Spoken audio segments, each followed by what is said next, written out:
ജനങ്ങളുടെ ഇടയിൽ ഒരു സംസാര വിഷയമായിരിക്കുകയാണ്. അതായത് ചാനലുകളിലും സോഷ്യൽ മീഡിയയിലൊക്കെ ഇപ്പം ഒരു സംസാര വിഷയമാണ് BJPയിലെ ചില ആഭ്യന്തര പ്രശ്നങ്ങൾ. അപ്പം BJPയിലെ ഒരു നേതാവാണ് ശോഭാ സുരേന്ദ്രൻ. അവരെ കേന്ദ്രത്തിലേക്ക് അമിത്ഷാ വിളിച്ചെന്നോ മാലയിട്ടെന്നോ ഇതൊക്കെ പറയുന്നത് കേൾക്കുന്നു.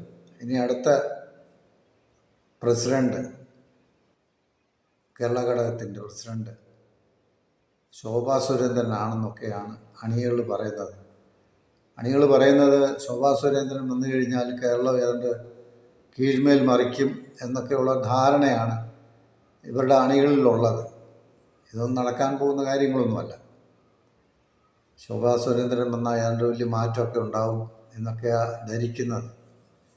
പക്ഷെ അതൊക്കെ അസ്ഥാനത്താണ്, അതൊന്നും നടക്കത്തൊന്നുമില്ല എന്നുള്ളത് അവർ മനസ്സിലാക്കിയാൽ നല്ലത്. പിന്നെ ഇപ്പോൾ സുരേന്ദ്രൻ തലപ്പത്തിരിക്കുന്നത് കൊണ്ട് അദ്ദേഹം പോരാ, ശരിയല്ല എന്നാണ് അണികൾ പറയുന്നത്. അപ്പോൾ അദ്ദേഹത്തെ എത്രയും വേഗം താഴെ ഇറക്കിയിട്ട് ഈ പറയുന്ന ശോഭാ സുരേന്ദ്രനെ കയറ്റി അവിടെ ഇരുത്തണം എന്നുള്ള ഒരു ധാരണയാണ് ജനങ്ങൾക്കിടയിൽ ഉള്ളത്. അപ്പോൾ അത് എത്രമാത്രം ശരിയാവും എന്നുള്ളത് നമുക്ക് ഇപ്പം പറയാനൊക്കത്തില്ല.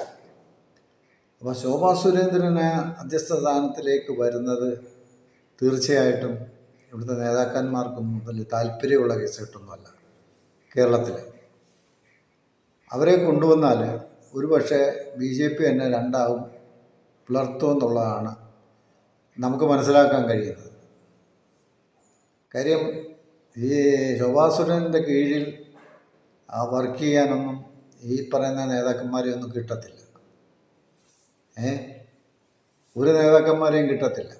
പിന്നെ എങ്ങനെ ഇവർ മുന്നോട്ട് ഈ പ്രസ്ഥാനത്തെ മുമ്പോട്ട് കൊണ്ടുപോകാൻ കഴിയുന്നത്? അപ്പം ഈ സ്വപ്നം കാണുന്നവർ മനസ്സിലാക്കണം, BJPയിൽ തന്നെ മുതിർന്ന നല്ല നേതാക്കന്മാരൊക്കെ ഉണ്ട്. അവരെ ഏതായാലും കൈവിട്ടിട്ട് ശോഭാ സുരേന്ദ്രനെ ആ ഭാഗത്ത് കൊണ്ടുവരുമോ എന്നൊരു സംശയമുണ്ട്. ഒരിക്കലും അത് നടക്കുമെന്ന് തോന്നുന്നില്ല. നടന്നാൽ തന്നെ ഇതിനിടയിലൊരു പിളർപ്പുണ്ടാകാൻ സാധ്യതയുണ്ട്. മനസ്സിലാക്കാൻ കഴിയുന്ന അങ്ങനെയാണ്. കാര്യം അവരോട് വലിയ താല്പര്യമൊന്നും ഈ BJPയിലെ നേതാക്കന്മാർക്കൊന്നുമില്ല. വലിയ താല്പര്യമൊന്നും ഇല്ലാത്ത ഒരു കക്ഷിയാണ് ശോഭാ സുരേന്ദ്രൻ എന്ന് പറയുന്നത്. പിന്നെ ചിലയിടത്തൊക്കെ ചെന്ന് നിൽക്കുമ്പോൾ ചില വോട്ടൊക്കെ കൂടുതൽ കിട്ടുന്നു. അതിനപ്പുറം അവരെക്കുറിച്ച് നല്ല അഭിപ്രായങ്ങളില്ലാത്തതുകൊണ്ട് അവരെത്രമാത്രം ശോഭിക്കും എന്നുള്ളത് നമുക്ക് വരുമ്പോൾ നമുക്ക് കാണാം. ഏതായാലും സുരേന്ദ്രനെ അവർ പെട്ടെന്ന് തഴയത്തൊന്നുമില്ല. തഴഞ്ഞു വെച്ചാൽ അവർ എടുക്കുമെന്ന് തോന്നുന്നില്ല. അങ്ങനെയാണെങ്കിൽ എത്രയോ നേതാക്കന്മാർ BJP തന്നെ ഉണ്ട്. അവരെ ആ സ്ഥാനത്ത് വെക്കാമല്ലോ. അപ്പം അത് നമുക്ക് വരാൻ പോകുന്ന കാര്യം നമുക്ക് നേരിട്ട് കാണാം. എന്നാലും കാരണം ശോഭാ സുരേന്ദ്രൻ അണികൾ ചിന്തിക്കുന്ന പോലെ അവർ വന്നു കഴിഞ്ഞാൽ ഈ പറയുന്ന പോലെ വലിയ വിപ്ലവം കേരളത്തിൽ നടക്കുമെന്നുള്ള ചിന്താഗതിയാണ് ചില അണികൾക്കൊക്കെ ഉള്ളത്. അതൊന്നും നടക്കുമെന്നൊന്നും തോന്നുന്നില്ല. അതൊക്കെ വെറുതെ വ്യാമോഹങ്ങളാണെന്നാണ് എനിക്ക് പറയാൻ കഴിയുന്നത്. തീർച്ചയായിട്ടും ശോഭാ സുരേന്ദ്രൻ്റെ ലൈനൊന്നും വേറെയാണ്. അതിവിടുത്തെ ജനങ്ങൾക്കൊക്കെ അറിയാം എന്താണ് അവരുടെ ലൈൻ. അപ്പോൾ അവർക്ക് BJPയുടെ ഭരണം അവിടെ കിട്ടിയാൽ എന്താണ് നടക്കാൻ പോകുന്നതെന്നുള്ളത് BJPയിലെ ആൾക്കാർക്ക് തന്നെ അറിയാം, നേതാക്കന്മാർക്ക് തന്നെ അറിയാം.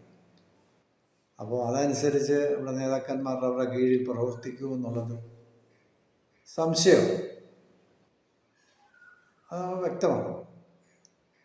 അപ്പോൾ ഏതായാലും അവരെ ഇപ്പം നിലവിലുള്ള ആളെ ഇറക്കിയിട്ട് ശോഭാ സുരേന്ദ്രനെ അവിടെ ആ സ്ഥാനത്ത് കൊണ്ടുവന്നു കഴിഞ്ഞാൽ മാറ്റങ്ങളൊക്കെ ഉണ്ടാവുമെന്ന് പറയുന്നത് അത് സ്വപ്നങ്ങൾ മാത്രമേ ഉള്ളൂ.